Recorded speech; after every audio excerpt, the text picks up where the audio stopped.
Njengalo inkashana ngamenzi yaphuza umlaza ngameva ninabujana phuma esiqwini. Ngiyabingelela uThembu Nkosi wanqumalo kwanongoma kwaDabhasi ngilapha eUniversity of Zululand ngokufunda.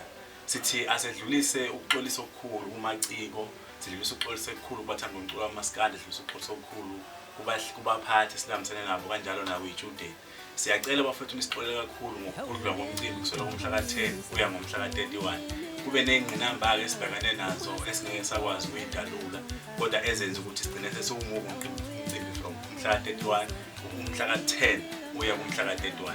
Siyacela ukuba nisibekezelele niphinde niqhubeke niwathenga amathikithi abe atholakala ePick n Pay aphinde atholakala ekhempasini esalone khona la ngaphakathi ekhempasini. Siyacela ukuba nibambisane kanye nathi si-celebrate inyanga yomama, inyanga yabantu besifazane. Sifundisane futhi ukuthi indoda imphatha kanjani umuntu wesifazane, uvikelwa kanjani kanjalo nezingane.